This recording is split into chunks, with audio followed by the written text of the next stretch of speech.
Hi guys, welcome to my channel. Today is going to be my first video and it's going to be my story of my eating disorder. I guess you could say it is anorexia nervosa, primarily some binge eating bulimia situations. This is Toast, my little pug mascot. Okay.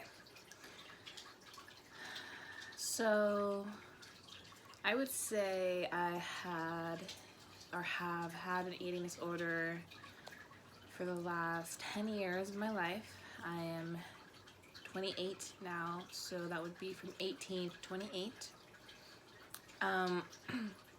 Before that time, I would say I did have episodes of bad eating habits, but I would say that my actual nervosa, whatever you want to call it, kind of crept up 18 and on. I don't really know of a main topic or trigger or reasoning as to why it all started. I was in a relationship at that time that did last around 8.5 to 9 years. It was a good relationship. I did learn a lot from it. I did get help through a lot in that relationship as well. However, I never felt enough or good enough for that person. And then I realized I always tried to correct myself to make me feel or look the way that she wanted me, or I thought that she wanted me to look. So it started with restricting my food quite heavily. I never ate breakfast. I thought whoever ate breakfast that you were strange, like I could never eat that early in the morning. It was because I got nauseous a lot, which was tied into my anxiety at the time. Then with restricting my food, it went from just basically not eating at all or seeing how little I could eat in a day. I never counted calories or did anything like that until later on in my eating disorder habits. But I would eat very little. People would say that I eat like a bird, or I ate less than a child. And I would always tell them that I just wasn't hungry, or I was fine, or ate earlier, or whatever the case may be. My ex's family at the time definitely caught on, definitely would ask questions and would always ask me if I wanted to eat or if I was hungry, or one of her aunts in particular always fed me when I came over. I never really fought anybody when they fed me. I never said no or denied food. I would just kind of pick around the plate.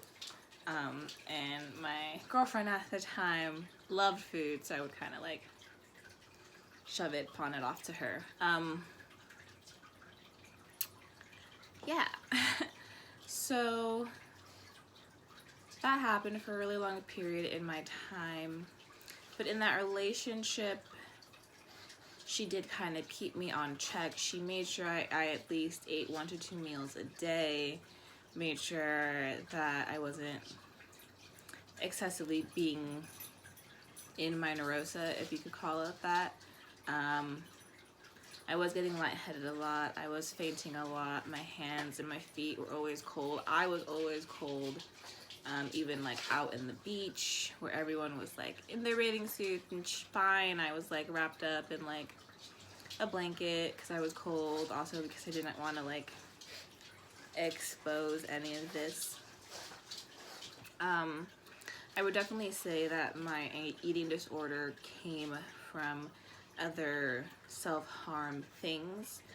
When I was younger, as a teenager, I would self-harm physically. So I would cut and abuse myself to feel a release or some type of control over my life, because it was so chaotic to my thoughts. And then moving into taking care of my self-harm and covering it with like all these pretty tattoos and things, I moved into a different type of self-harm, which was an eating disorder, harming my body, not feeding it and giving it the best nutrition that it needed. I really got in it when me and my ex of the 8 years, when we broke up. When she left me, I moved out of the house we had together and into a room for rent, where I was kind of like in my own devices, in my own control, to figure out what to do, what to eat, things like that. Once it was 100% up to me, it got bad. I got real skinny really quick. You could see my collarbones, you could see my backbones, you could see my entire spine. You could see my hip bones, my arm. I would always make sure that from pinky to wrist, which I could still do now, kinda, that my wrist was this small, but I just have a tiny wrist, was that small. But then I would make sure that it would fit at my elbow bend, basically, which it does not. And then above it as well, which is like not even close. But when I was younger, in my 20s, you could definitely do that. And then in my later 20s, for sure, like 25, 26, 27.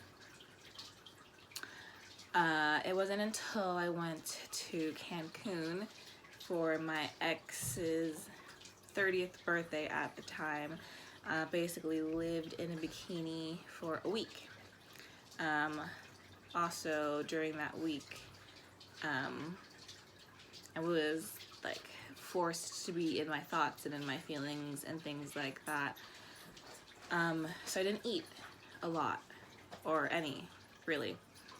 And I was around her family and my family, and a lot of people started noticing how thin I was and how little I was eating.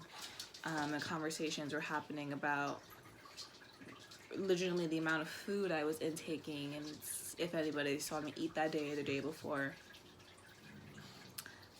And then it kind of triggered to me because I saw a picture of myself.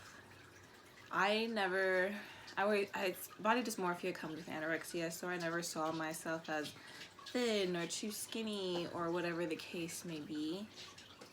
But looking at those pictures, trying to find something that I wanted to post on social media, I felt embarrassed scrolling through, trying to find one that didn't show my backbones or didn't show me too skinny turned to the side, and I couldn't really find one to post. And I remember looking at my sister and telling her, please don't post that. And it was the first time where I actually like acknowledged and understood. So that was March of 2018. I've been really good from that time period on. Yes, I've had relapses. Yes, I've had to deal with things. But it's never been that bad. It's never gotten to that point, and I've always been able to catch myself and realize, hey, this is what you're doing. Let's figure out a different game plan for working out these emotions. I got really into fitness and into health. I've been working out constantly, at least 3 times a week, sometimes less now, but before that it was for sure at least 3 times a week, sometimes mostly 4. And it was really not for losing weight, which people didn't understand. It was for me for gaining muscle and body mass. I was gone. I was non-existent. I was withering away. I wanted to be me again. I wanted to take up space again. So, you know, getting that muscle, getting that fit curvature, getting that toned body. Yeah, it comes with a little chub, if you want to call it chub, but I'm okay with that.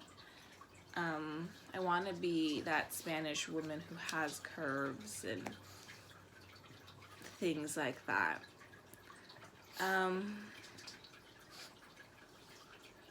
Relapsing happens. Don't fight yourself if it happens. Don't get mad at yourself if it happens.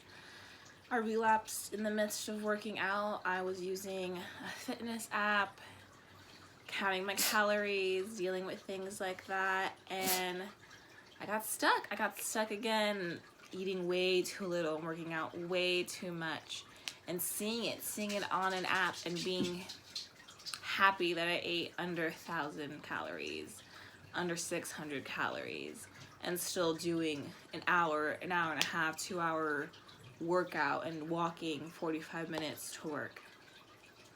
So it takes a lot. It takes a lot of work, takes a lot of effort, takes a lot of communication. Don't be afraid to say, hey, I can't do this right now because it's messing with X, Y, and Z. I still have fear foods. I still have things that I can't really eat without freaking out, or I can't eat a lot of. And then I have like my comfort foods. I have things that I can eat a whole plate of and just be excited about. This is below.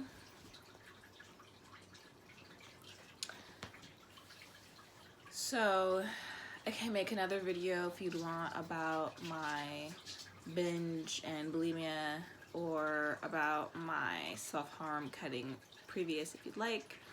I just kind of wanted to reach out and say hi and explain that I'm here, and my channel is going to be about loving yourself and self-worth and anxiety and things like that.